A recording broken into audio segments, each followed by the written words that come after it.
Bienvenidos a su canal En la Escuela del Edén al Edén. Hoy presentamos las fases de la persecución del pueblo de Dios. La legítima persecución que Jesús y los apóstoles hablaron y también la ilegítima persecución que sufrirá el pueblo de Dios. Persecución legítima y persecución ilegítima.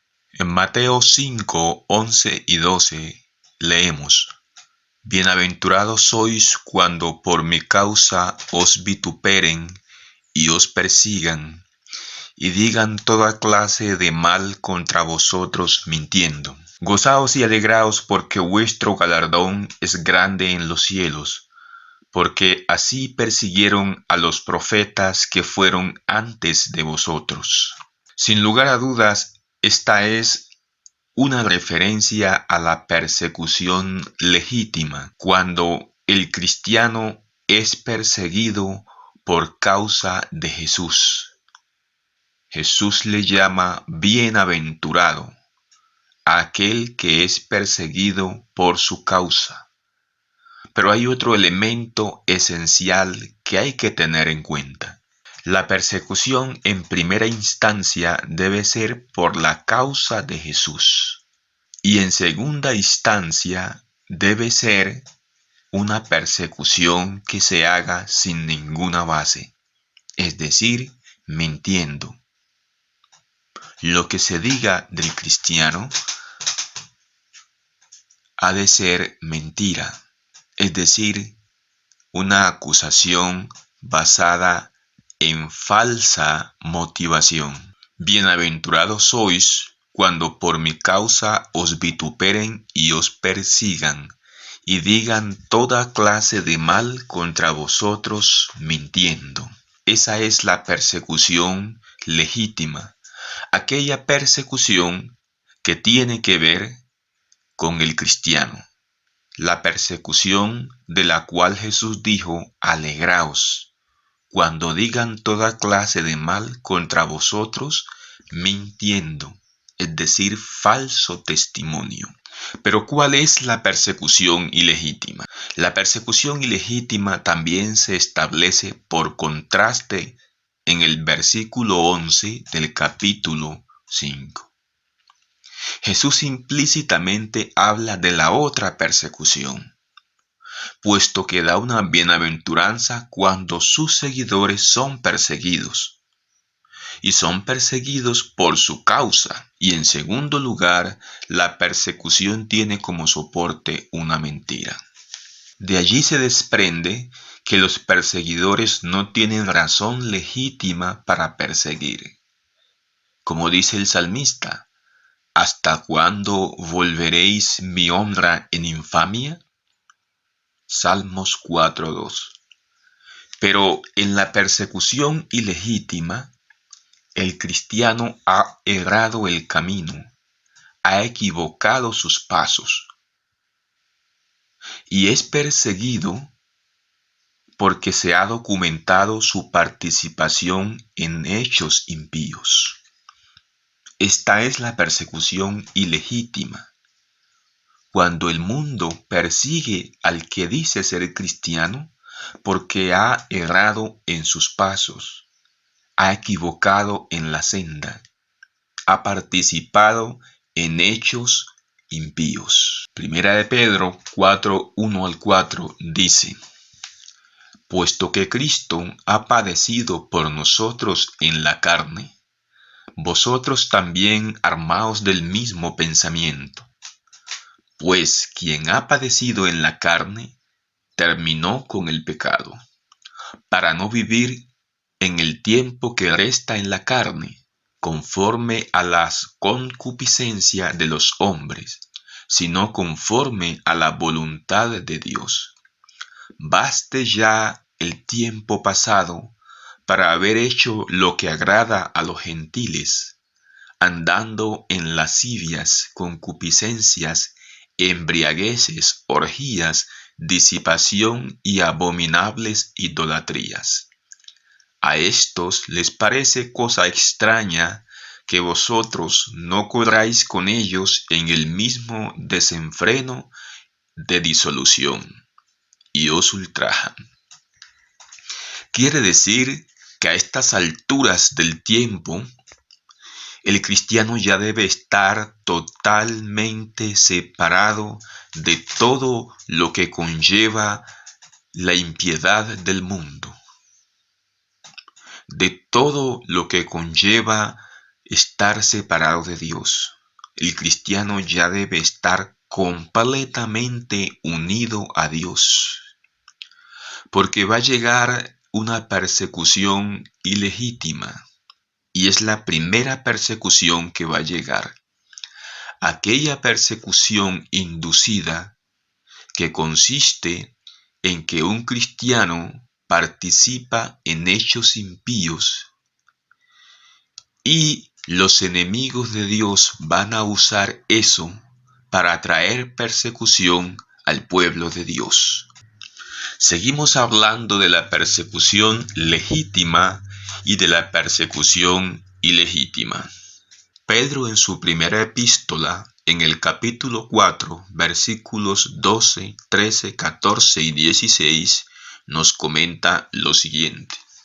Amados, no os sorprendáis del fuego de prueba que os ha sobrevenido, como si alguna cosa extraña os aconteciese, sino gozaos por cuanto sois participantes de los padecimientos de Cristo, para que también en la revelación de su gloria os gocéis con gran alegría.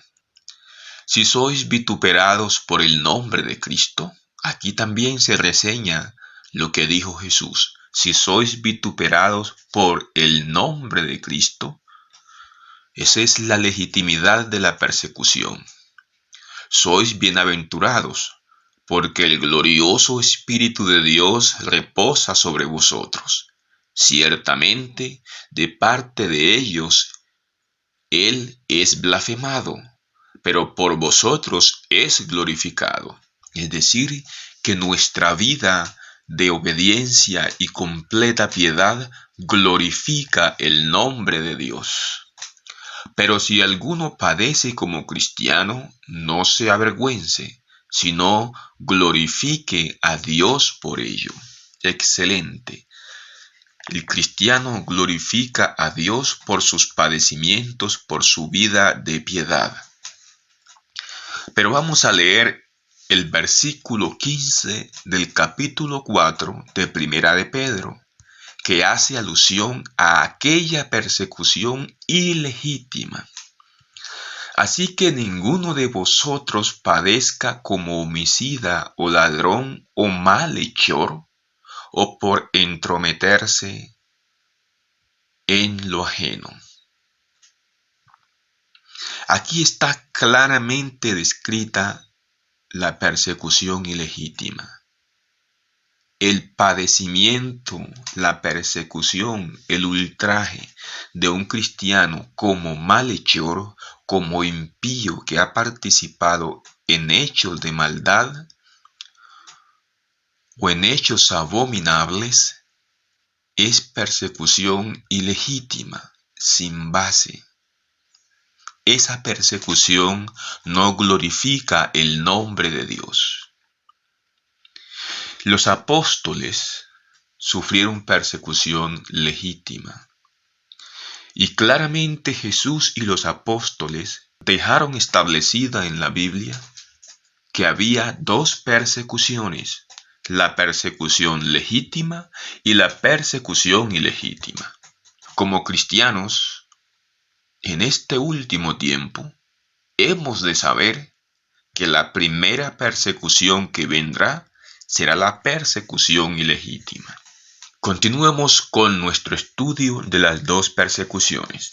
Primera de Pedro 3, 12 al 16. Primera de Pedro 3, 12 al 16. Porque los ojos del Señor están sobre los justos, y sus oídos atentos a sus oraciones. Pero el rostro del Señor está contra aquellos que hacen el mal. ¿Y quién es aquel que os podrá hacer daño si vosotros seguís el bien? Mas también si alguna cosa padecéis por causa de la justicia, bienaventurados sois. Por tanto, no os amedrentéis por temor de ellos, ni os conturbéis, sino santificad a Dios el Señor en vuestros corazones, y estad siempre preparados para presentar defensa con mansedumbre y reverencia ante todo el que os demande razón de la esperanza que hay en vosotros. Y aquí viene la clave: teniendo buena conciencia, para que en lo que murmuran de vosotros como malhechores, sean avergonzados los que calumnian vuestra buena conducta en Cristo. Es decir, que el comportamiento del cristiano, su piedad, debe ser suficiente para callar la calumnia de los impíos. Una buena conciencia, de modo que aquel que critica, que aquel que murmura, tenga que hacer silencio al ver la conducta del cristiano. Esa es la persecución legítima, es decir, cuando el cristiano no tiene nada de qué avergonzarse ante Dios. Primera de Pedro 3:17. Esta es la persecución ilegítima, porque es mejor que padezcáis haciendo el bien, si la voluntad de Dios así lo quiere, que haciendo el mal. Quiere decir que los apóstoles tenían clara la noción de una persecución basada en pasos equivocados de alguien que dice ser cristiano, o alguien que se ha identificado como un cristiano. Sufrir o padecer por hacer el mal es persecución ilegítima. Este texto explica que hay otro tipo de persecución y se da cuando el seguidor de Cristo, en vez de andar en los pasos, en los caminos del bien, hace obras del mal, y esa persecución se torna ilegítima. Es decir, que no tiene la base que el Señor estableció. La base que el Señor estableció es que la persecución sea por causa de Cristo y los argumentos en contra no tengan ninguna base, es decir, sean mentiras, falsas acusaciones. Pero en la persecución ilegítima, el seguidor de Cristo, en lo que dice, en lo que hace, sufre, pero no sufre por la voluntad de Dios, sino por su camino equivocado. Aquí en este caso se sufre persecución con un argumento razonable por parte de los impíos, es decir, que es justo perseguir al cristiano porque ha equivocado sus pasos. Para entender esto, leamos en Lucas 23:41, lo que dice el ladrón en la cruz: nosotros, a la verdad, padecemos con razón, porque estamos recibiendo lo que merecieron nuestros hechos. Persecución ilegítima. Pero éste no hizo ningún mal. Es decir, Jesús estaba sufriendo en la cruz una persecución y un ultraje legítimo, es decir, aceptado por Dios. Porque ese es persecución, una persecución que está basada en que la persona que es perseguido no ha hecho ningún mal. En cambio, los dos que estaban al lado de Jesús sí habían hecho mal. Es decir, no podría hablarse de persecución, tendría que hablarse de retribución por sus males. Pero el que había sido ultrajado y perseguido legítimamente era Jesús, porque él no había hecho ningún mal. La persecución no estaba justificada. Los ladrones se merecían el castigo, por sus hechos. Ellos no podían hablar de persecución. Y si hablaban de persecución era ilegítimo. Pero Cristo estaba siendo perseguido y maltratado. Era sin culpa. El justo estaba siendo en realidad perseguido.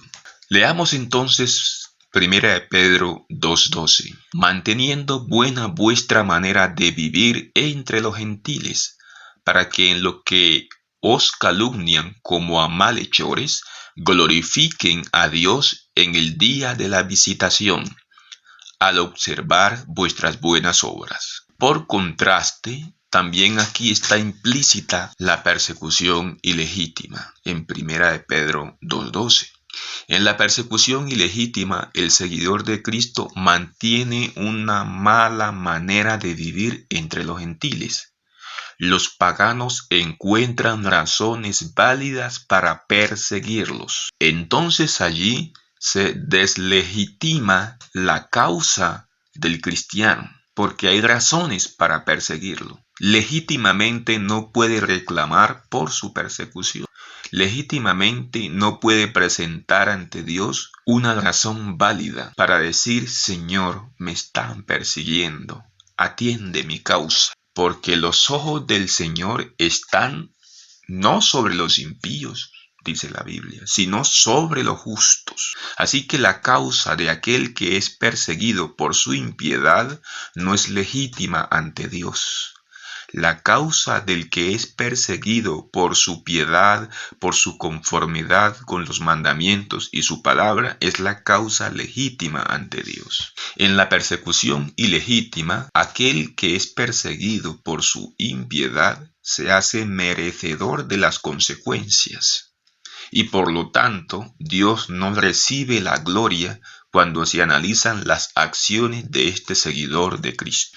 La persecución tiene una finalidad: que el nombre de Dios sea glorificado en la vida del creyente. Hay un enemigo persiguiéndolo sin tener razones para ello. Y aún así, el seguidor de Cristo mantiene su fidelidad.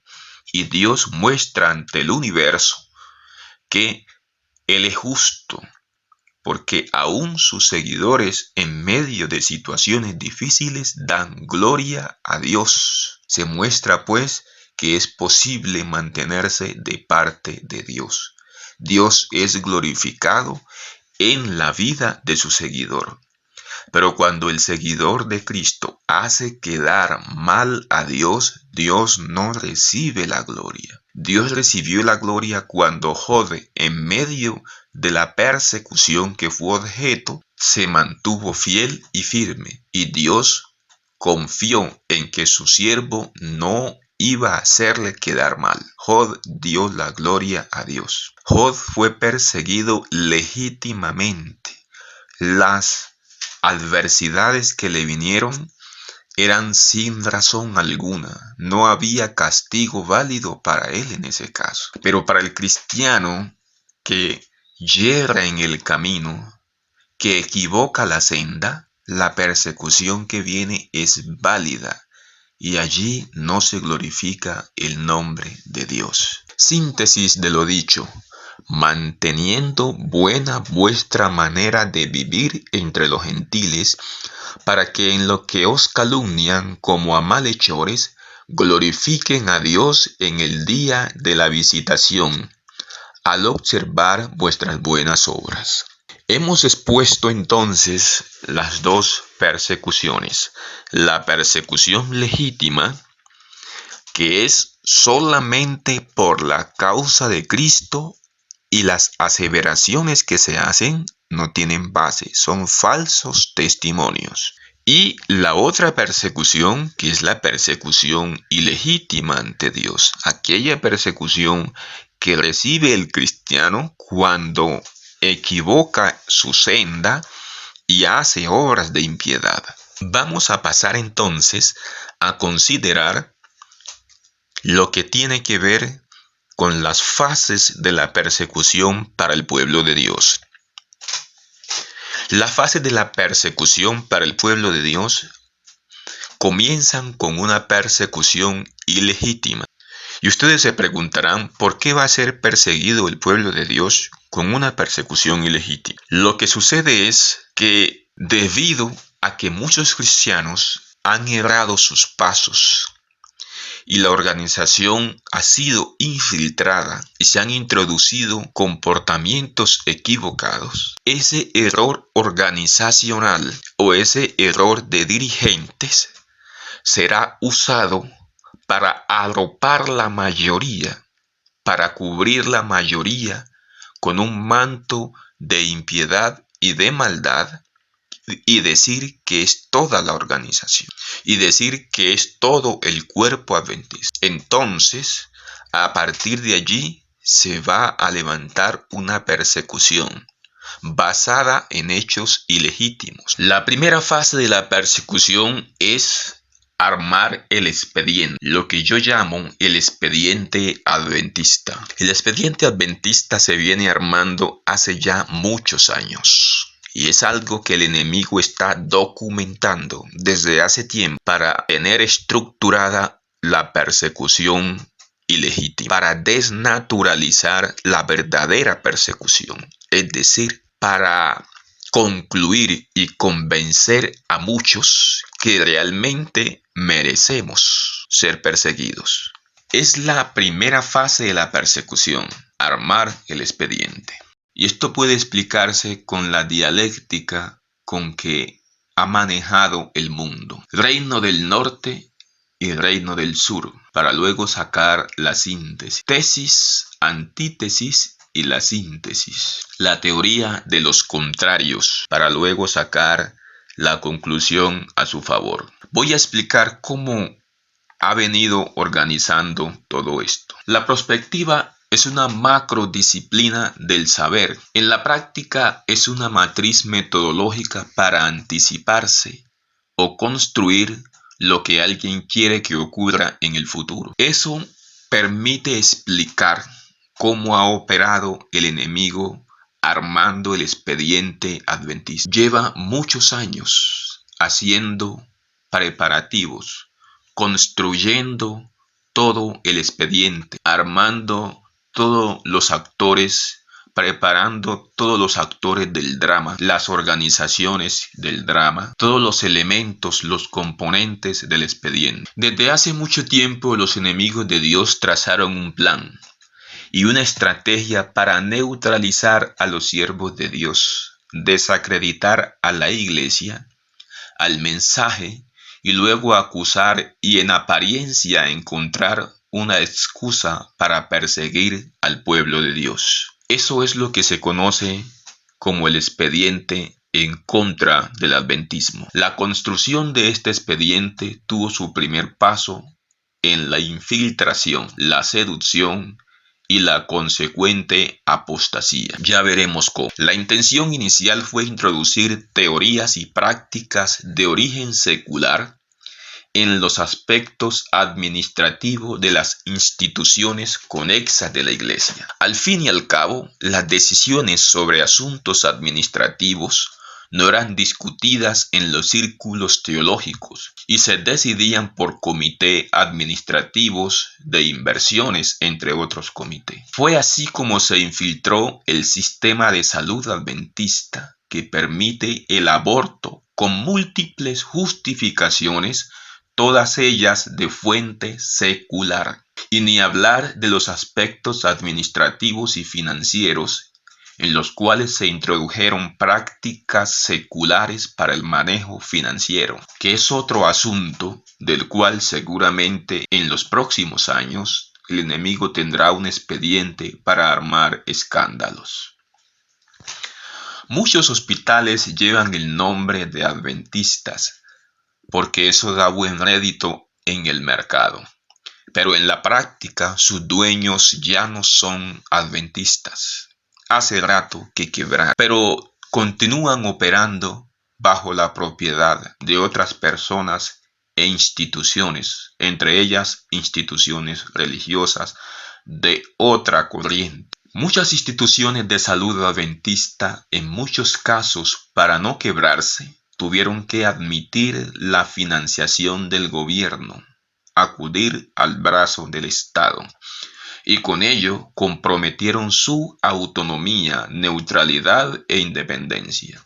Con hospitales adventistas practicando aborto, según lo documentó Clifford Goldstein en el libro El Remanente, con la frase: de pie ante un hospital de la iglesia adventista que practica el aborto, un cristiano sostiene un letrero que dice "no matarás". Aquí Roma ganó su primer round contra el adventismo. Logró que una práctica pagana antigua, del más burdo paganismo, como era sacrificar niños, fuera introducida y aceptada con el barniz de una justificación secular. El fin justifica los medios.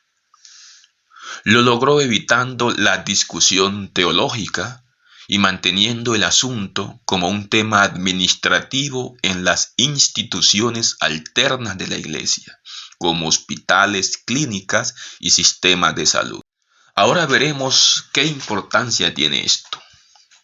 Resulta que Daniel 11:40 habla que hacia el fin el rey del sur va a contender con el rey del norte, y que el rey del norte lo va a avasallar. Es conocido que el reino del sur se refiere al secularismo, al paganismo más abyecto, representado por Egipto antiguo, Francia en los momentos de la Revolución Francesa, cuando el ateísmo y el secularismo no quiso saber de religión ni de Dios. Esta Francia también representó el reino del sur, pero también el reino del sur es el ateísmo, es todo lo secular, lo pagano. El reino del norte es el sistema de poder en el cual la religión falsa domina todo.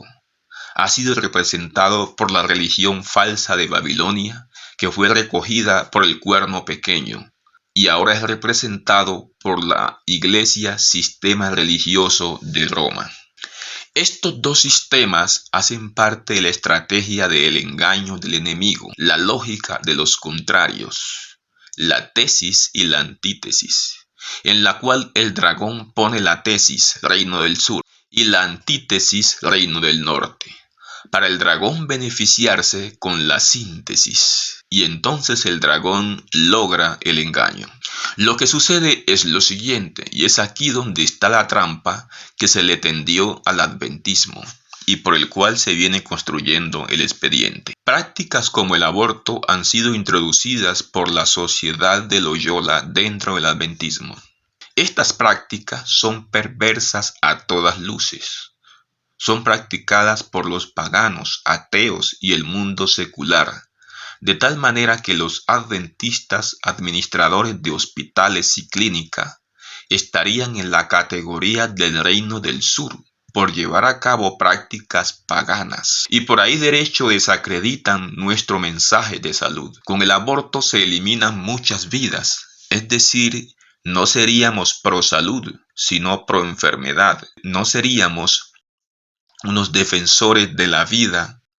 No defenderíamos el principio bíblico de que solo Dios tiene derecho a quitar la vida porque Él es el creador, sino que seríamos catalogados como pro muerte, camino a la despoblación, lo cual atraerá los juicios de Dios. Además, la sociedad de Loyola ha levantado para este tiempo la agenda del arco iris. Conoced el significado de esto por los colores que se usan. Esta agenda niega que los seres humanos hayamos sido creados a la imagen de Dios, varón y hembra, hombre y mujer. Por ese camino se puede aceptar más fácilmente la evolución. En un video ya expliqué acerca de esto. En un video posterior explicaré cómo el movimiento del arco iris niega la creación de Dios. Esta agenda también revierte el orden natural como lo dice la Biblia y va camino a la despoblación del mundo. En el seno del adventismo ya hay un movimiento que le dio la bienvenida a la agenda del arco iris. Esta agenda era la agenda de los más paganos entre los paganos, la agenda de Sodoma, Gomorra y las demás ciudades de la llanura. Es decir, la aceptación de un sector del adventismo de esta agenda del arco iris lo ubica al lado del Reino del Sur. Por otro lado, la Sociedad de Loyola desde hace años ha venido preparando un frente para promover el Reino del Norte. Para cuando el Reino del Sur se degenere totalmente, entonces levantará con toda su fuerza el Reino del Norte. La pregunta es ¿de qué lado estaremos catalogados o estigmatizados los adventistas? Obviamente que del lado del Reino del Sur. Y en ese sentido, la Sociedad de Loyola desde hace años ha venido preparando un frente católico evangélico denominado Provida, que es la antítesis al Reino del Sur. Este movimiento Provida estará del lado del norte, del lado del Reino del Norte. Este movimiento Provida está siendo bien financiado y promovido en el mundo por un sector evangélico y católico. Este movimiento enarbola las banderas de una causa que es loable y coherente. Sus máximos exponentes en América Latina son católicos, como la doctora Chinda Brandolino, de quien se dice que junto con Agustín Laje son de corriente jesuita. Agustín Laje Arrigoni, escritor y politólogo, es coautor del Libro Negro de la Nueva Izquierda. Es fundador y presidente de la Fundación Libre, un think tank de ideología conservadora, un tanque de pensamiento de ideología conservadora.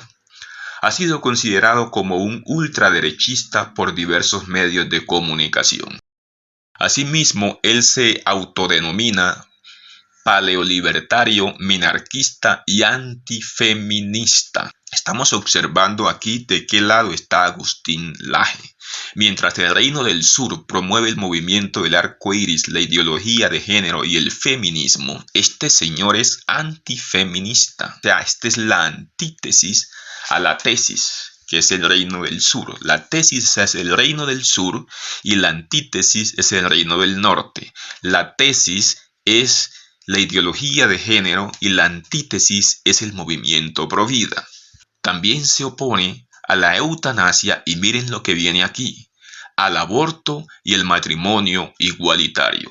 Es decir, que se opone a los dos elementos que se han introducido, que se han infiltrado en un sector del adventismo, que son el aborto y el apoyo, así sea parcial, a un movimiento que aquí denominamos el arco iris. Este activista provida, por ende, está en contra de despenalizar el aborto inducido. Laje define la ideología de género como un conjunto de ideas anticientíficas que con propósitos políticos desarraiga de la sexualidad humana su naturaleza y tiende a explicarla exclusivamente a partir de la cultura.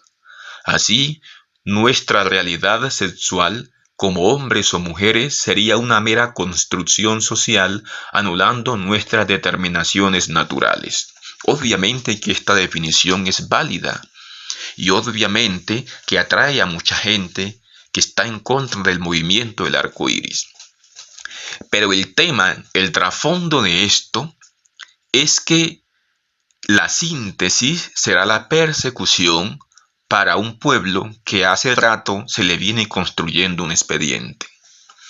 Agustín Laje estudió en la Universidad de Navarra, y la Universidad de Navarra es una universidad privada católica perteneciente a la prelatura del Opus Dei, fundada en Pamplona, Navarra, en 1952 por José María Escrivá de Balaguer.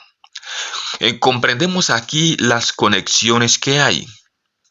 Los del Opus Dei, entrenando profesionales del más alto nivel para afrontar la causa del Reino del Norte con su antítesis provida. Veamos algunos de los comentarios que aparecen en los videos sobre el tema provida y también su oposición a la ideología de género. Comentarios de Agustín Laje. Señoras y señores, muy buenos días. La Universidad Técnica Particular de Loja y la Diócesis de Loja agradece su presencia y le da la más cordial bienvenida a la primera jornada del ciclo de conferencias de Agustín Laje. Saludamos a todas las personas que nos acompañan en la transmisión en vivo de este importante evento a través de todas nuestras cuentas oficiales. Para dar inicio esta mañana, escuchamos las palabras de bienvenida a cargo de la doctora Cristina Díaz de la Cruz, directora general de Misiones Universitarias, quien moderará la conferencia magistral Ideología de Género y Aborto para Jóvenes, impartida por el magíster Agustín Laje. Quisiera decirles a todos los que están aquí el motivo por el que nosotros como universidad, como UTPL, quisimos invitar a Agustín Laje a este lugar y darle voz en este país, ¿no?, en Ecuador, para hablar de temas que son de máxima relevancia. Nosotros como universidad, por supuesto, defendemos la vida. Esto no se puede poner en duda. Somos una universidad católica y creemos en una dignidad del ser humano, pues desde su concepción hasta su muerte natural, e independientemente de todos los detalles que esto significa, que ya en algunas partes lo comentaremos después. Lo importante es que queremos abrir el espacio al diálogo, al debate sobre estos temas en un ámbito académico. Entonces doy paso a la lectura del currículum de Agustín. Agustín Laje Arrigoni es licenciado en Ciencias Políticas por la Universidad de Córdoba, Universidad Católica de Córdoba, Argentina, y magíster en Filosofía por la Universidad Navarra, España, donde actualmente está haciendo también su doctorado en esta misma universidad, una universidad de gran prestigio a nivel internacional que tengo la ocasión también de conocer. Cuenta con una especialización en terrorismo, contraterrorismo, crimen organizado y coordinación interagencial por el Center of Hemispheric Defense Studies, National Defense University, Washington, D.C. Es escritor, politólogo y conferencista argentino. Posee varias publicaciones de libros y ha participado en importantes medios de comunicación internacionales.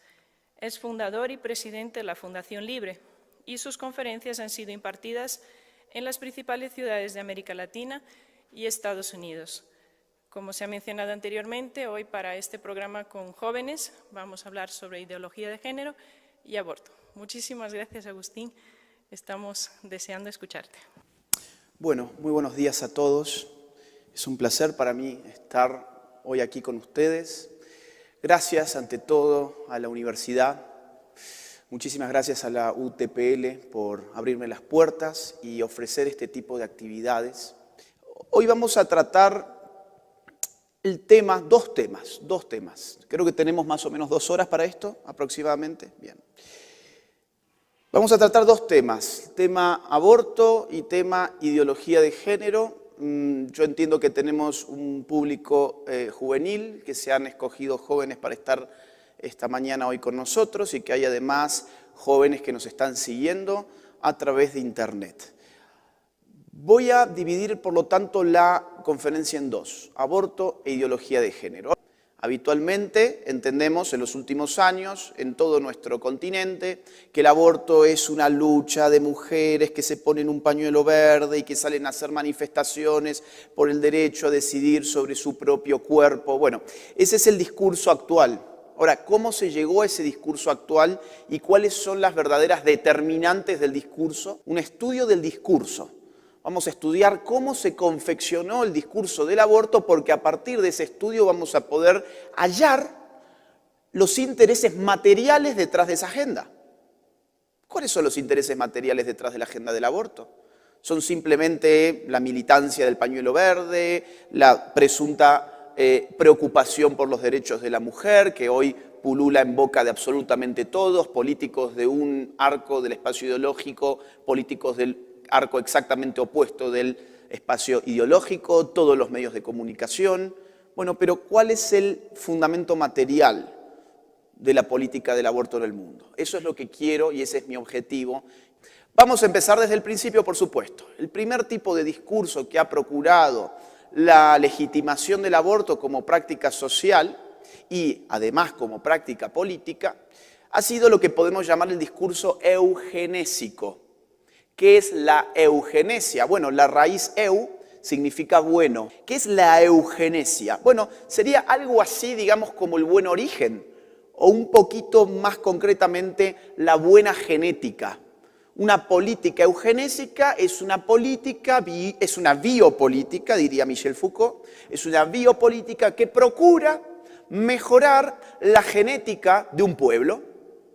Una política eugenésica es una política que procura mejorar la genética, la constitución genética de un pueblo. Políticas eugenésicas ha habido muchas. El nacionalsocialismo tenía, por ejemplo, su política eugenésica, ¿sí? Sus leyes eugenésicas. Incluso mucho más atrás en la historia podemos remontarnos incluso a un caso muy conocido que es el de Esparta, un pueblo guerrero que no quería darse el lujo de tener individuos genéticamente, entre comillas, poco perfectos para su sociedad guerrera y por lo tanto se habilitaba la muerte de esos individuos que llegaban a este grupo social. El aborto empezó en el siglo XX siendo una política claramente eugenésica. Vamos a revisar algunos datos al respecto, algunos datos en términos de discursos. Ustedes están viendo en pantalla a Margaret Sanger. Margaret Sanger fue la fundadora de Planned Parenthood. Planned Parenthood, no sé si ustedes conocen, es hoy día la red de clínicas abortistas más importantes del mundo.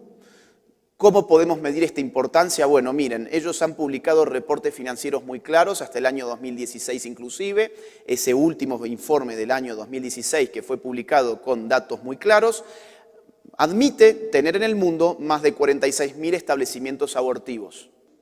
Richard Nixon va a recibir un informe parcial, intermedio, de lo que va a ser el informe Rockefeller del año 72, pero lo va a recibir en 1970 a raíz de un panel de Naciones Unidas presidida por John Rockefeller. Y va a decir lo siguiente Nixon: estoy muy impresionado por el alcance y el empuje del reciente informe del panel de la Asociación de Naciones Unidas presidido por John Rockefeller III.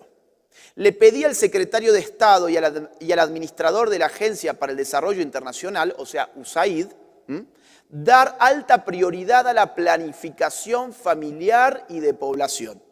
Similarmente le estoy pidiendo a los secretarios de Comercio y Salud, Educación y Bienestar y a los directores de Cuerpo de Paz y de la Agencia de Información de los Estados Unidos que presten mucha atención al asunto de la población cuando planean operaciones en el extranjero.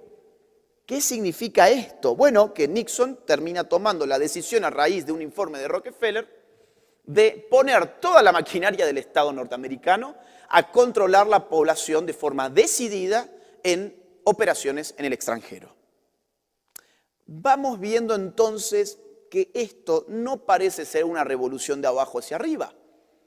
Vamos viendo entonces que quizás eso que nosotros advertíamos desde los medios de comunicación, de que esto era una lucha de militantes feministas con sus pañuelos verdes pidiendo por la liberación de la mujer, en todo caso es la superficie, pero en el fondo hay poderes fácticos. Y ahí empieza a cultivarse un tercer tipo de discurso, que es el discurso sanitario y de derechos.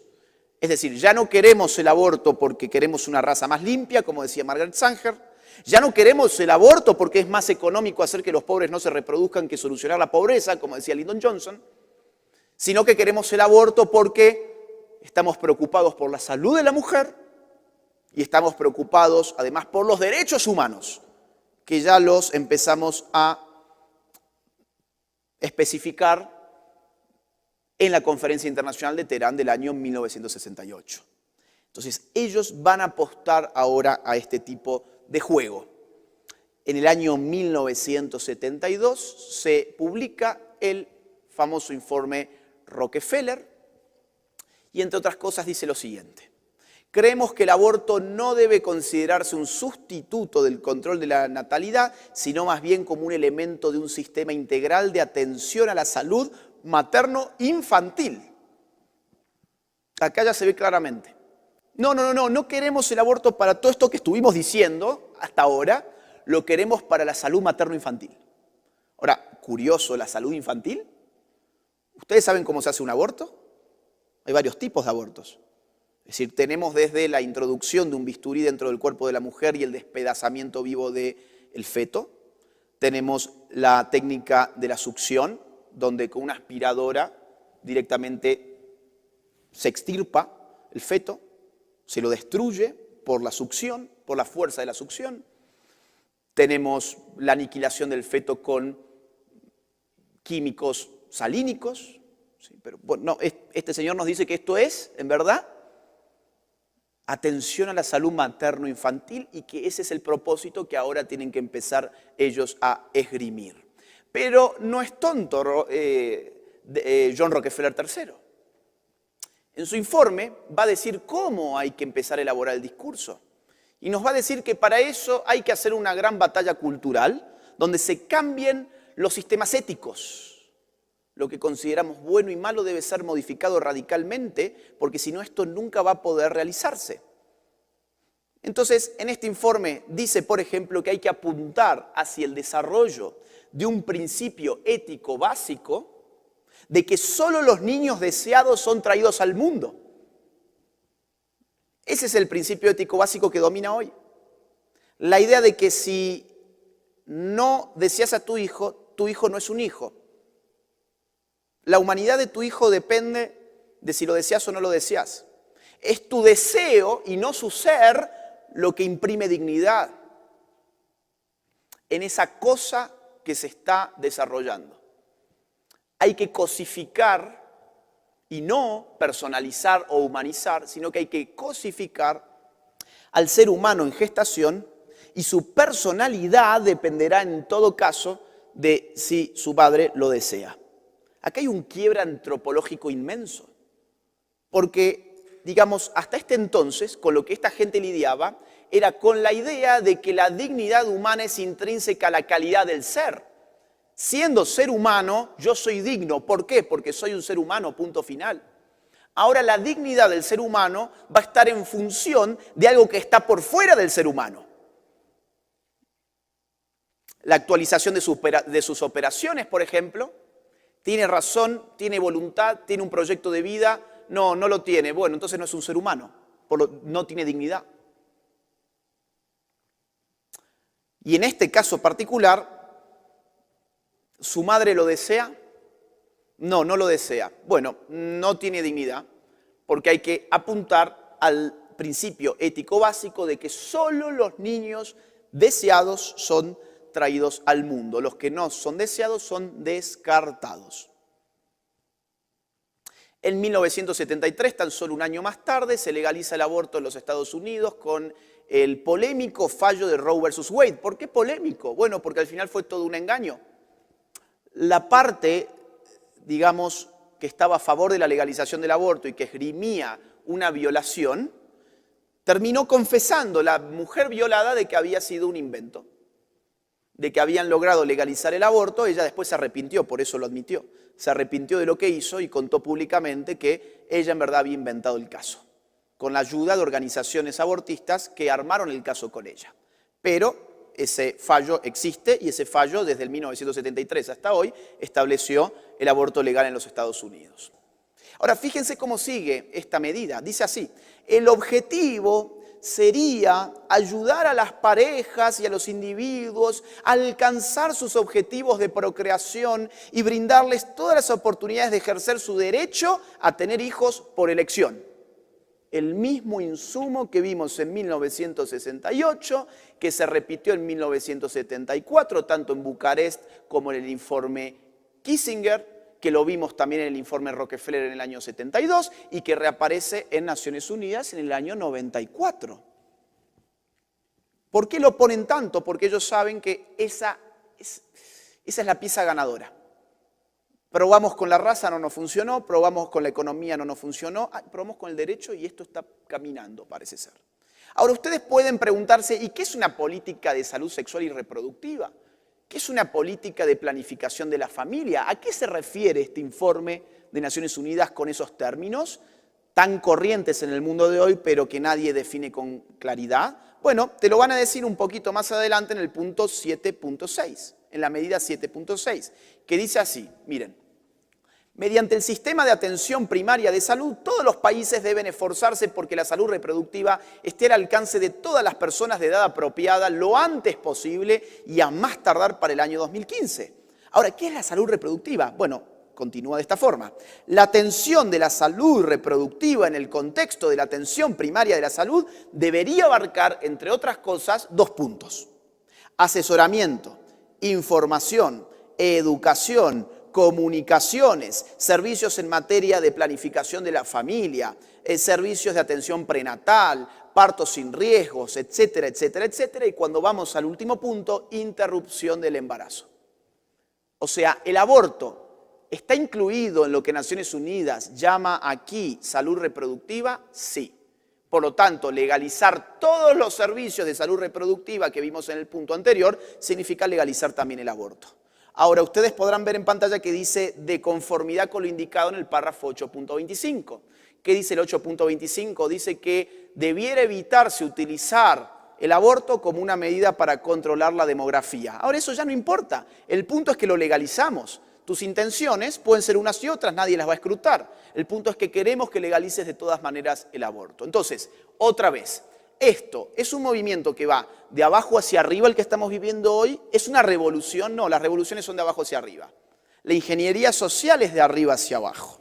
Esto ha sido primero una orden de países muy poderosos, de magnates que han puesto mucho dinero atrás de esto, de organizaciones internacionales muy poderosas, empezando por la ONU, nada más y nada menos, y que hoy muchos estamos viviendo en un engaño colosal, que es el engaño de pensar de que, por ejemplo, el aborto se legalizó en Argentina porque hubo una manifestación feminista.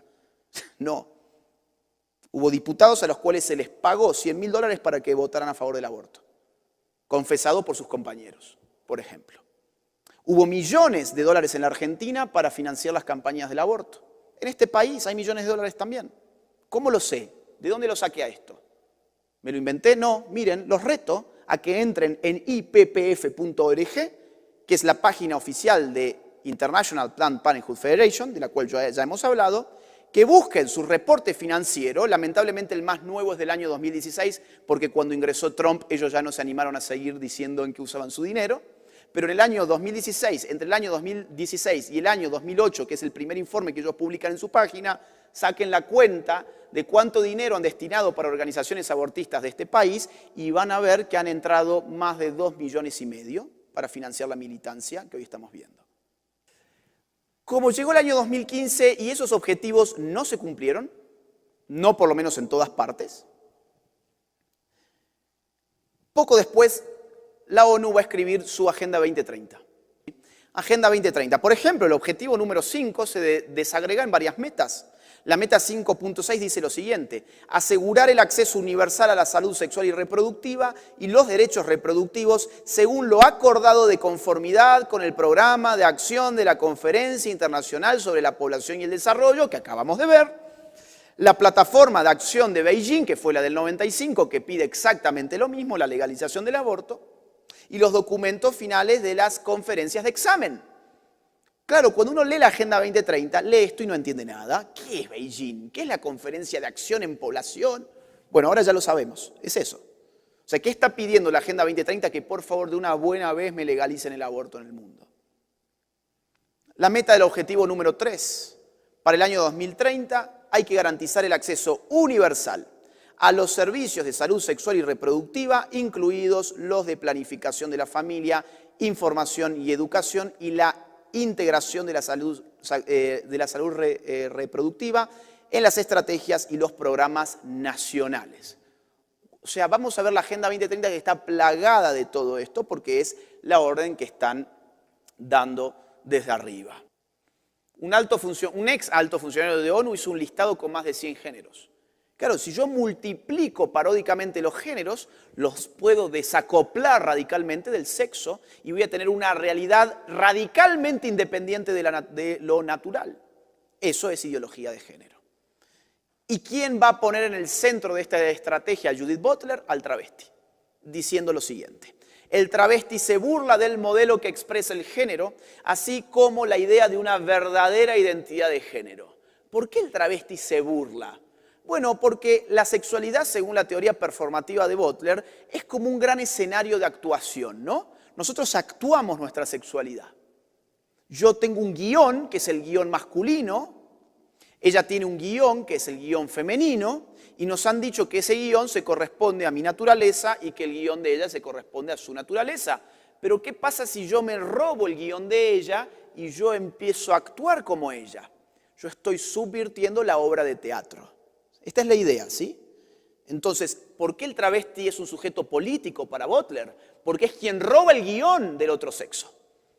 Y que al escenificar esa subversión de la identidad de género, pone de manifiesto de que todos deberíamos burlarnos de esa correspondencia entre sexo y género. Lo cierto es que esto es una ideología. Lo cierto es que el travesti no se burla de nada. El travesti o el transexual o el transgénero es una persona que sufre. Ahora veamos otro provida. Este es ya de corte evangélica. A Estados Unidos, a falta de líderes del movimiento provida, es decir, como si hicieran falta allá, llegó una figura prominente para reforzar el equipo provida. Llegó desde España, exiliado o enviado, como resulte mejor a quien cuente la historia, el famoso escritor, filósofo y cristiano César Vidal, una celebridad en Internet, una celebridad en el mundo evangélico, un personaje altamente respetado en el mundo evangélico y hasta católico. Sus seguidores se cuentan por montones. Este señor tiene importantes videos pro vida y en contra del aborto y la ideología de género en YouTube. Sus seguidores lo consideran una autoridad casi incuestionable en el tema. En estos momentos es la voz más prominente en el mundo hispano en Estados Unidos en cuanto al movimiento pro vida. Veamos algunos de sus comentarios en sus videos sobre el tema pro vida y su oposición a la ideología de género.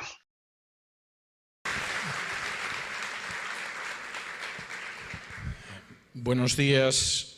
Tengo que decirles que para mí es un honor y realmente una satisfacción y un privilegio el poder compartir con ustedes la palabra en el día de hoy y sobre todo compartirla hablando de algo tan absolutamente increíble, pero cierto y amenazante como es la ideología de género. Algunos de ustedes quizá oyen por primera vez este término, esta denominación de ideología de género.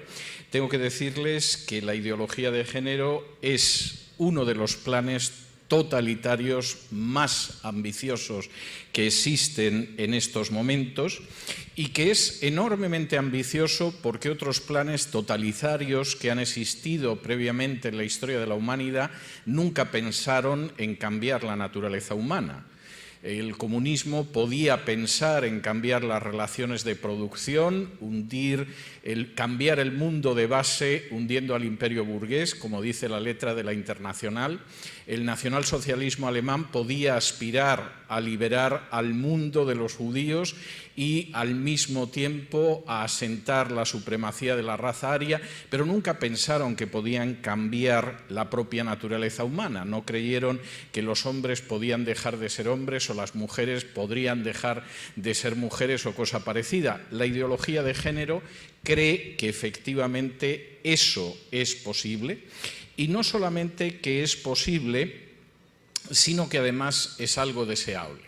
En realidad, ninguno de nosotros somos hombres o mujeres, sino que por el contrario lo que somos es seres que pueden cambiar su género según lo deseen.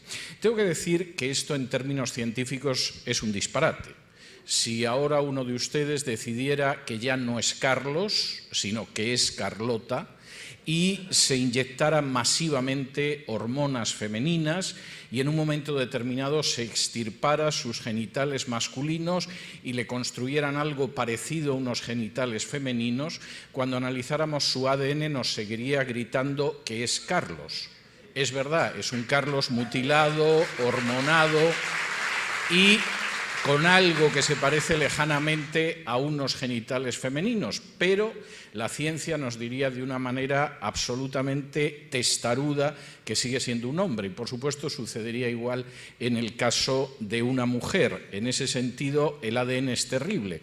Y por cierto, esto es algo que legalmente sabemos y que no tiene discusión. Hace aproximadamente 2 años, una señora en España decidió que era la hija del pintor español Salvador Dalí y que como era la hija tenía derecho a una parte de la herencia que era multimillonaria. Y por supuesto el asunto llegó a los tribunales y la prueba de ADN decidió que no era la hija de Salvador Dalí y que por mucho que se sintiera la hija de Salvador Dalí no iba a recibir un solo euro de la herencia. Es curioso, esto lo tenemos muy claro en términos científicos. Ningún tribunal aceptaría que alguien es hijo de Julio Iglesias solo porque se siente hijo de Julio Iglesias o de Salvador Dalí, pero estamos dispuestos a aceptar que de pronto Carlos es Carlota o Carlota es Carlos porque encaja en la ideología de género. ¿Y cómo hemos llegado a eso? Pues porque la ideología de género no es el reconocimiento de un derecho, sino que la ideología de género forma parte de una agenda de control mundial que es la agenda globalista. Permítanme que les mencione algunos de los aspectos de la ideología de género tal como aparecen recogidos en el Manifiesto de la Contrasexualidad. El Manifiesto de la Contrasexualidad es uno de los textos canónicos de la ideología de género, en el que, por ejemplo, se afirma lo siguiente: los hombres y las mujeres son construcciones del sistema heterosexual de producción y reproducción que autoriza el sometimiento de las mujeres como fuerza de trabajo sexual y como medio de reproducción. Para que ustedes lo sepan, nosotros no nacemos hombres o mujeres, no, hay un sistema de explotación de las mujeres que decide que somos hombres o mujeres, pero podemos evadirnos de ese sistema. ¿Y qué pretende la ideología de género? Pues como dice aquí, la contrasexualidad apunta a sustituir ese contrato social que denominamos naturaleza por un contrato contrasexual. En este nuevo contrato, los cuerpos no se reconocen como hombres y mujeres, sino como cuerpos hablantes. Porque si yo en estos momentos les digo que soy Simón Bolívar, o Juan el Bautista, puestos a elegir, seguramente antes de que acabe la exposición aparecerán 2 personajes con bata blanca en la puerta de la iglesia que me conducirán a una ambulancia y me llevarán a un centro donde me traten. Pero si de pronto yo dijera que en vez de César, desde ayer soy cesárea, hay gente que aplaudiría. Bueno, ¿cómo hemos llegado a ese punto? Es más, nosotros no estamos dispuestos a admitir ese tipo de disparates en infinidad de ocasiones. Los tratamos. Por ejemplo, si la hija de uno de ustedes llega a casa y dice: papá, llevo sin comer 2 semanas porque yo me miro en el espejo y me veo como un hipopótamo. Y por lo tanto, papá, yo voy a seguir sin comer. Y el padre dice: pero hija, lo que parece es que acabas de salir de un campo de concentración, que vas a parecer un hipopótamo. No, pero yo me siento como un hipopótamo, yo me veo en el espejo y me veo como un hipopótamo, casi como un cruce de hipopótamo y elefante. El padre lleva a la niña a un psiquiatra y todo el mundo lo entiende. Efectivamente, esa niña necesita un tratamiento porque percibe una realidad que es equivocada. Y además está comprometiendo su salud al negarse a comer porque ella se ve de una manera que no es.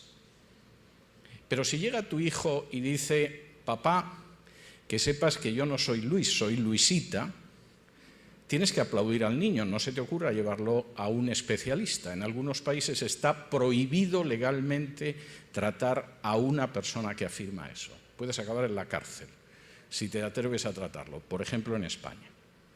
¿Cómo se puede llegar a esa situación?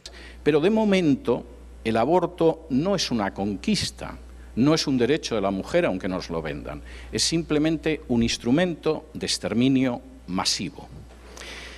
Permítanme darles algunos datos para que se den cuenta de la inmensa matanza en masa que significa las leyes del aborto. Desde el año en que se aprobó la sentencia famosa del Tribunal Supremo en Estados Unidos, de Roe versus Wade, que permitía la práctica del aborto, en Estados Unidos han sido exterminados 60 millones de niños, más de 10 veces todos los judíos que murieron durante el Holocausto. De esos 60 millones de niños, 18 millones han sido niños negros, el triple, más del triple de todos los judíos que murieron en el Holocausto. Y cada vez que veo a los de Black Lives Matter, es decir, las vidas negras importan, saliendo a la calle porque un policía disparó a un negro, y es posible que tengan razón al salir a la calle para eso, me pregunto qué tipo de Black Lives importan en Estados Unidos. Porque parece que solo importan cuando de pronto un policía disparó sobre un negro. Pero cuando las clínicas abortistas han asesinado a 18 millones de negros en Estados Unidos, nadie piensa que esas vidas negras importan. El aborto no es una cuestión en absoluto de poca importancia. Desde 1970, Planned Parenthood, basándose además en lo progresivo que es pensar que la mujer tiene derecho sobre su cuerpo y bla, bla, bla, ha perpetrado en Estados Unidos más de 7,5 millones de abortos. Eso es más de la población de muchos de los países de Hispanoamérica. Y desde 1980, este planeta en el que vivimos ha abortado a más de 1.400 millones de niños. Es la cifra de toda la población de China.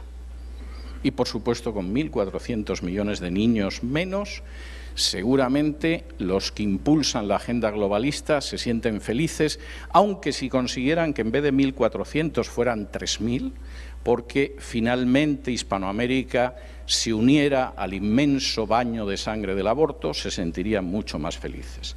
Por cierto, tan solo en lo que va de año se han abortado más de 3 millones de niños.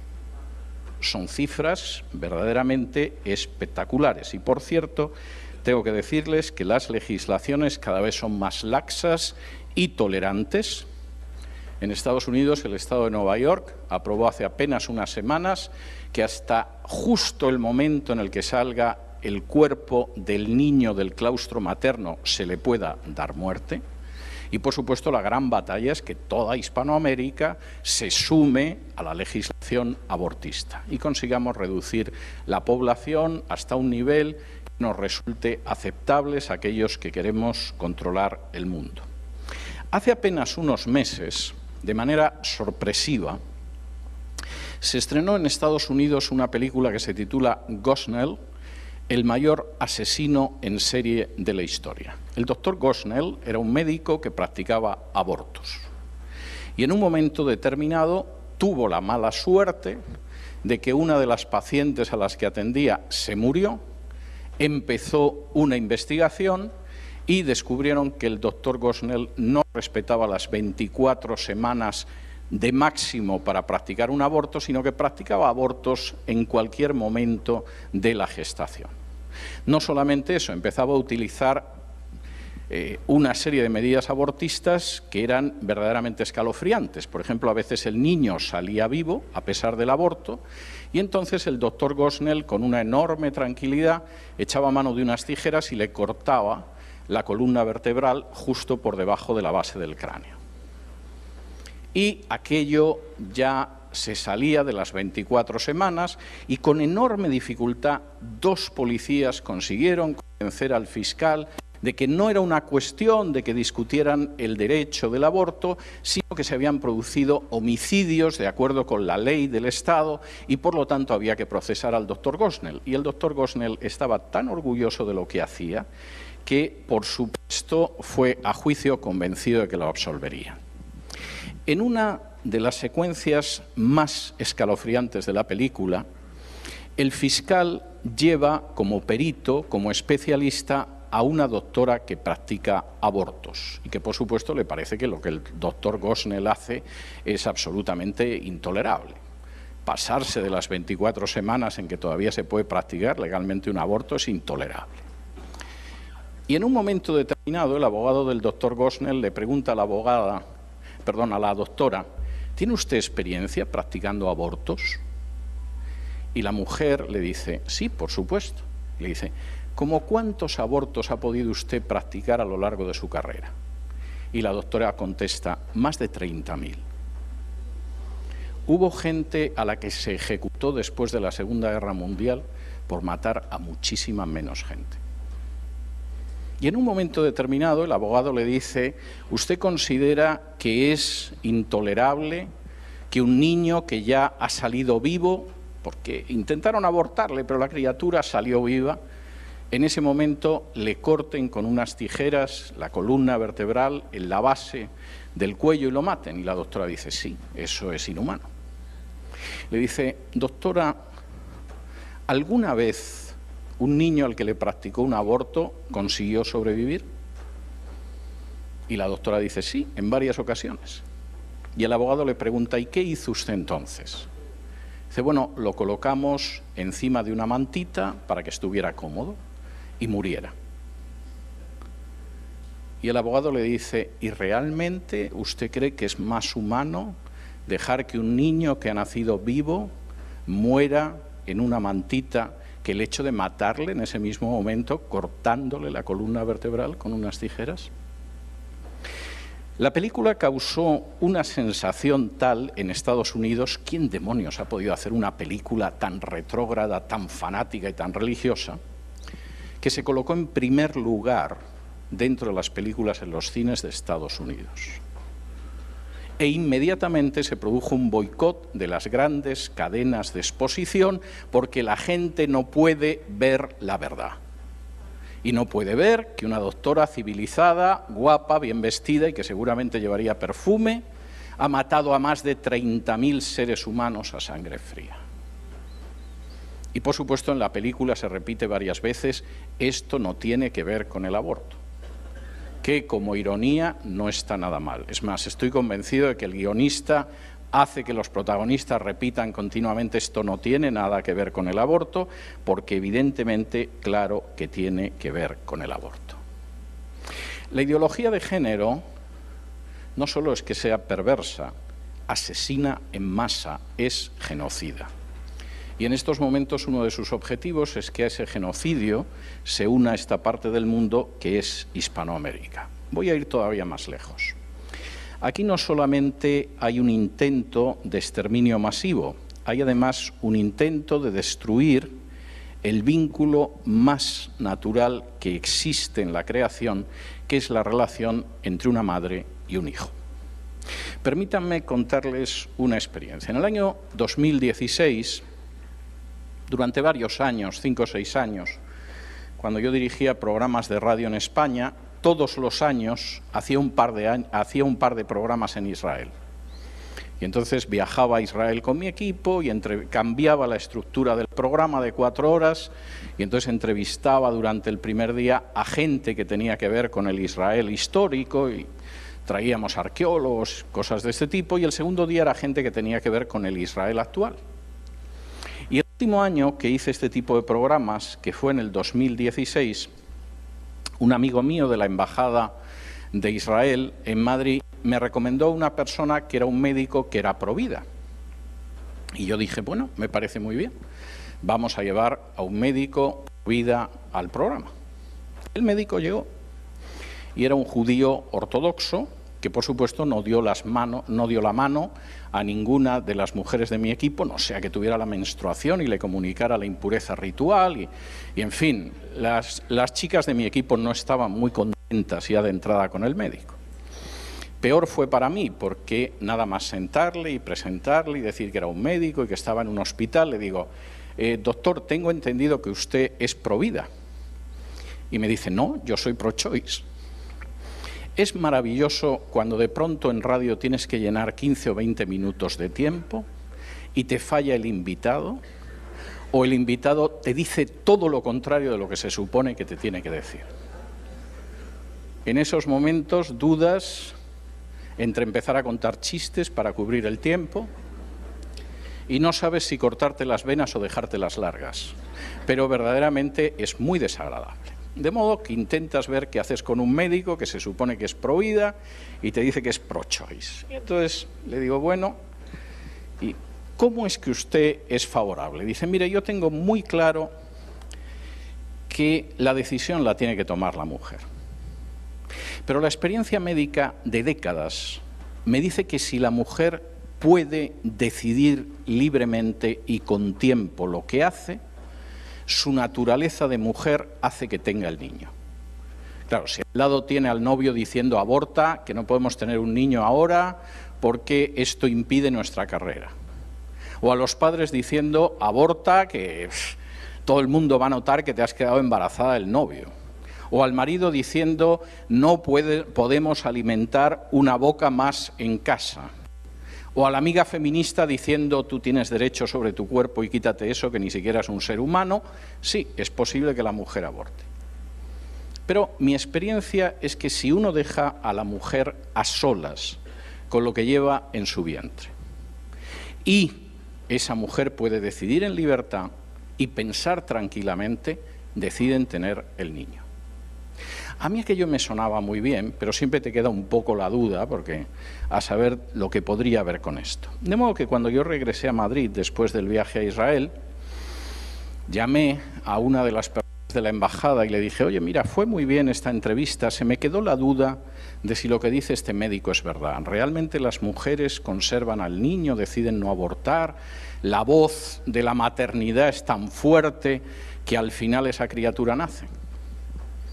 Y entonces este hombre sonrió y me dijo, verás, hace unos años las mujeres que habían decidido tener a los hijos y no abortar, porque su médico había sido este doctor, decidieron hacerle un homenaje, ir con el niño que no habían abortado y celebrar que finalmente no habían abortado y habían tenido a la criatura.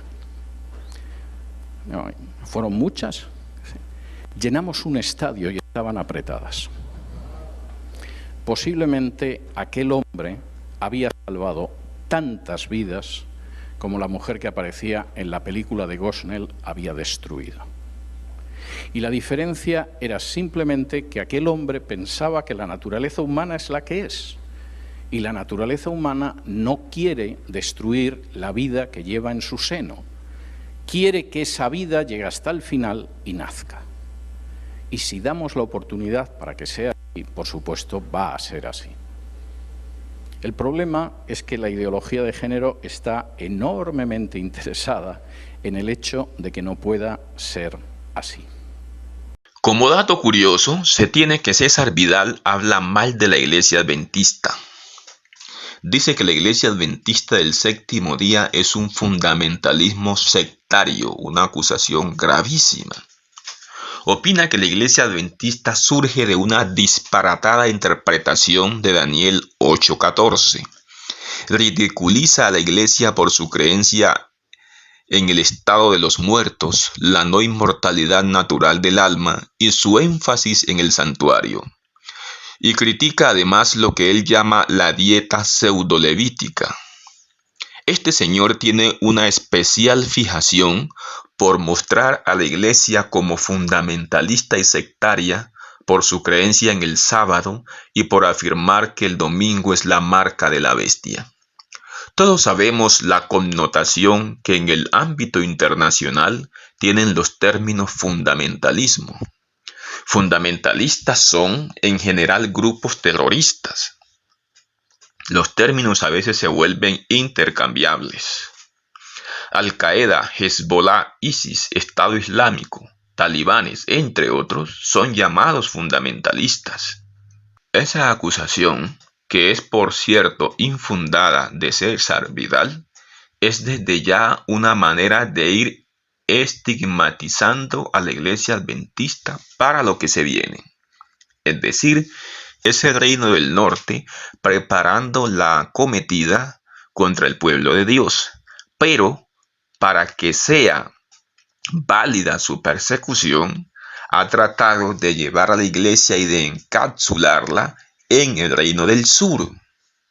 es decir, en el paganismo, en la práctica más abyecta, que va a generar odio contra los adventistas. Nótese que lo que buscan es encontrar una razón para perseguir. Y como una facción del adventismo está pugnando por aborto y está pugnando por el movimiento del arco iris, encontrarán allí la razón para perseguir y para cubrir a toda la iglesia con ese manto. Así que habrá allí dos persecuciones. Una persecución que será legítima contra aquellos que no han participado de esa impiedad y de esas abominaciones, pero también habrá una persecución ilegítima contra aquellos que sí están en esas abominaciones. El señor Vidal, al ser uno de los mayores contradictores del adventismo dentro de los sectores intelectuales evangélicos y católicos, en los cuales se mueve como en una rueda giratoria, es decir, a veces no se sabe si Vidal es evangélico o católico. Seguramente será de mucha utilidad para la agenda jesuita que tendrá lugar en los Estados Unidos en los próximos meses y años. Tal vez ello, más que su exilio obligado, explique su cambio de domicilio de España a los Estados Unidos, lugar donde se llevará la controversia. ¿O será que es solamente una feliz coincidencia para la causa de los enemigos del pueblo adventista genuino? No parece ser coincidencia. No es coincidencia que justamente en este tiempo un personaje, una estrella del Reino del Norte, una estrella de la antítesis, se haya mudado a Estados Unidos para ejercer desde allí una influencia tal como la que está ejerciendo. Así como la doctora Chinda Brandolino, Agustín Laje y César Vidal, hay muchos defensores pro vida que han logrado un inmenso caudal de seguidores por el mundo. Su crecimiento en plataformas sociales es meteórico. Tienen en sus manos la agenda conservadora del Reino del Norte, que pronto la confrontarán contra la agenda que promueve el Reino del Sur, que lidera el liberalismo cultural, la agenda progresista, el movimiento arcoíris Black Lives Matter en Estados Unidos, entre otros. Por ahora, los dos bandos marchan en simultáneo, siendo el Reino del Sur exitoso en su avance con el financiamiento de muchas organizaciones. Entidades como la ONU, la UNESCO y ONGs y empresas a nivel internacional apoyan estos movimientos progresistas que se han embarcado en la tendencia del arco iris y la defensa del aborto. No es una casualidad que esté en discusión en este momento en Estados Unidos el tema del aborto por la decisión que se anunciará en la Corte Suprema y que se filtró de manera extraña y tal vez intencionada. Pero tal como dice el libro de Daniel, pronto todo dará un giro y el Reino del Norte acorneará contra el Reino del Sur y lo avasallará. Pero sucederá algo curioso y preocupante. El Reino del Norte querrá buscar un culpable de la crisis mundial que para entonces habrá tomado al mundo. Y en realidad se buscará al chivo expiatorio que han querido destruir siempre, la Iglesia Adventista del Séptimo Día, que años atrás habían infiltrado y habían hecho que un sector de esta caminara en la senda del Reino del Sur, apoyando al aborto y a la agenda del arco iris. Será aquí cuando llegará el momento cumbre de los evangélicos y los católicos pro vida, con figuras prominentes al estilo de César Vidal o con figuras prominentes de los católicos al estilo Nicolás Laje o Chinda Brandolino, entre otros. Para entonces ya el expediente de años de apoyo al aborto y al movimiento del arco iris estará bien armado para ser usado en contra del adventismo. Esta será la primera persecución, una persecución documentada por unos hechos que se dieron en un sector de la iglesia, pero que se hará responsable a toda la iglesia. Acabada la primera fase, es decir, armado el expediente, continuará la segunda fase, desacreditar a la iglesia. De esa manera, los Provida y un fuerte movimiento conservador pugnará por desacreditar a la Iglesia Adventista del Séptimo Día. Acusarán a la Iglesia Adventista de ser promuerte, de causar la muerte de millones de niños y de promover la agenda del arco iris. Para entonces la Iglesia tendrá dos facciones, los auténticos adventistas y los falsos adventistas, que traerán el oprobio.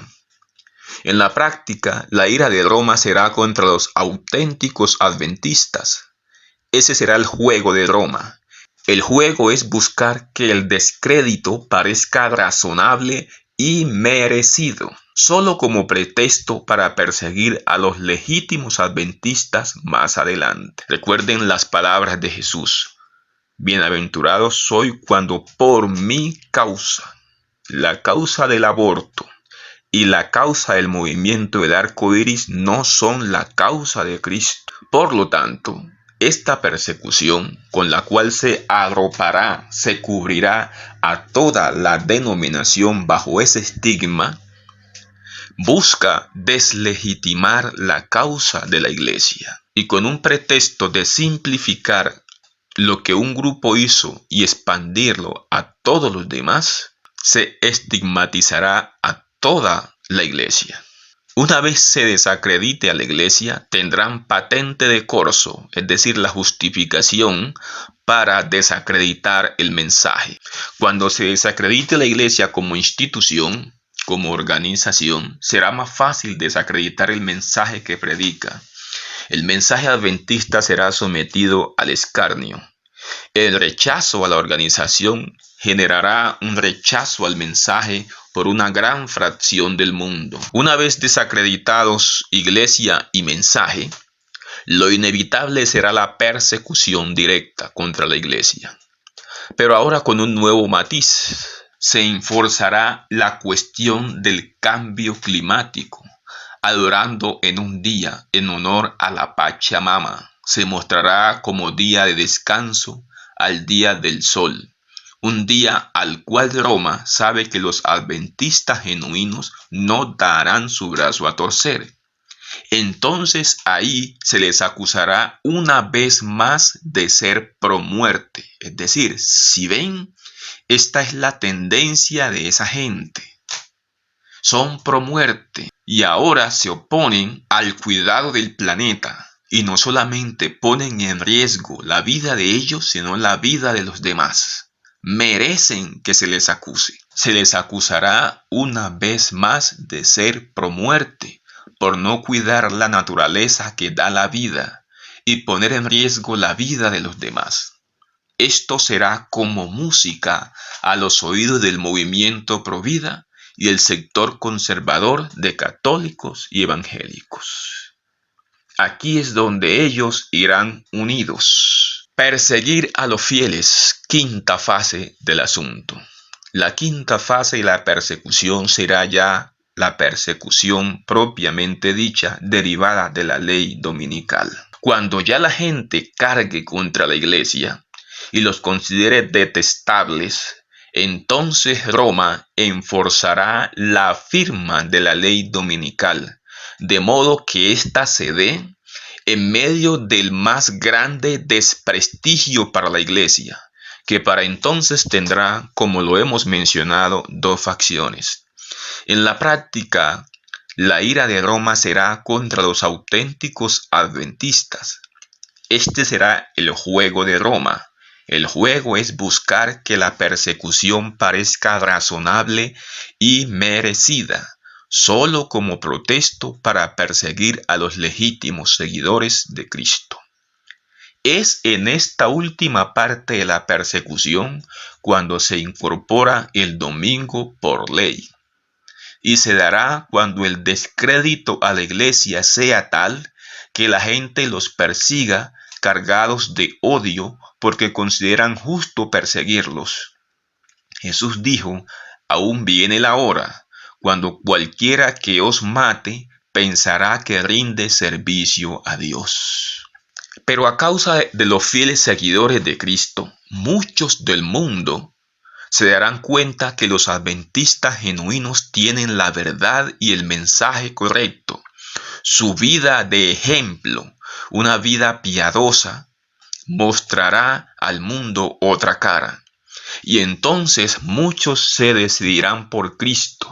Estos serán los que llegarán a la hora 11 y tendrán un poco más de espacio para dar el mensaje en este tiempo. El domingo sí le interesa a Roma, pero quiere asegurarse que cuando lo imponga no deje cabo suelto. Habrá control total y descrédito a quien predique lo contrario. Al promulgarse la ley dominical nacional en los Estados Unidos como referente mundial, en un estado de urgencia manifiesta para atender el problema climático para salvar la vida del planeta, la persecución se encarnizará. Entonces se generará la estampida de los adventistas no genuinos. Es decir, aquellos que estaban acá, que estaban con nosotros, pero no eran de nosotros, y que fueron usados en el expediente adventista para traer acá una agenda diferente del camino de Cristo, un evangelio diferente, unas enseñanzas diferentes, abandonarán la iglesia. Aquellos que se unieron a la impiedad estando acá, que siguieron la impiedad y trajeron oprobio a la causa, abandonarán la iglesia. En el estampido se irán. Es decir, aquellos que llegaron acá infiltrados, aquellos que llegaron acá porque siguieron a esos infiltrados, a la agenda de esos infiltrados, aquellos que siguieron esa agenda de equivocación, de error, abandonarán el mensaje y abandonarán todos los principios adventistas. Solo quedarán firmes en Cristo y su mensaje los legítimos adventistas, los que no se contaminaron ni con el reino del norte ni con el reino del sur. La mujer de Apocalipsis 17 y 18 no logró seducirlos ni provocarlos con sus negocios, sus encantos, sus hechicerías, ni con su fortaleza militar que se desplegará por el mundo. Entonces el adventismo genuino que quedó de la militancia adventista, más los que lleguen a la hora 11, serán, como dijo Cristo, aborrecidos de todos por causa de su nombre. He aquí la persecución que Dios considera legítima, pero el que persevere hasta el fin será salvo. Vemos entonces, amigos y hermanos, que se vienen tiempos difíciles. El asunto no es tan sencillo. El asunto no es tan sencillo porque primero vendrá una persecución que prácticamente conmoverá todos los cimientos del adventismo. Entre nosotros hay personas infiltradas que están trayendo oprobio a la causa, el movimiento pro aborto, el movimiento del arco iris y entre otros elementos del expediente contra el adventismo están ya aquí entre nosotros. El reino del sur ha sido infiltrado en la iglesia. De esa manera piensan atacar al adventismo. Ya está fortaleciéndose, como lo mencionamos, el movimiento de la antítesis, el movimiento pro vida, que será el movimiento que nos señalará como promuertes y dignos de persecución. Así que estemos listos, porque vendrá una tempestad como nunca antes. Mucha gente no entenderá por qué estará pasando eso. Desde este video les estoy advirtiendo cómo vendrán las cosas. Habrá persecución ilegítima, atraída por un sector que se ha infiltrado en el adventismo. Habrá persecución porque muchos dentro del adventismo accederán a ese camino abominable, a ese camino del error. Muchos seguirán apoyando a esos movimientos del reino del sur que se han introducido entre nosotros. Y muchos serán engañados por esto. Este es el primer video de 2 que haremos. En el segundo video hablaremos que esta situación ya había sido descrita por el escritor adventista Clifford Goldstein en su libro El Remanente, ¿realidad bíblica o ilusión sin base? En el siguiente video, no se lo pierdan porque vamos a presentar que Clifford Goldstein ya había advertido a la iglesia de esta situación. En su capítulo titulado El abandono, él había ya hablado de esto. Es un tema que ya está documentado, cómo sería perseguido el adventismo, en fases. Y la primera fase, sin duda, es la fase que refiere a la persecución ilegítima, lo que yo llamo el expediente contra el adventismo. Dios nos bendiga y nos ayude entonces a conocer estos tiempos en que estamos viviendo, porque son tiempos difíciles. El enemigo ha tramado una estrategia, ha anticipado su preparación y ya está listo para dar batalla. Sepamos entonces que es necesario estar de parte de Dios. No se pierda el siguiente video porque es el complemento perfecto para este primer video.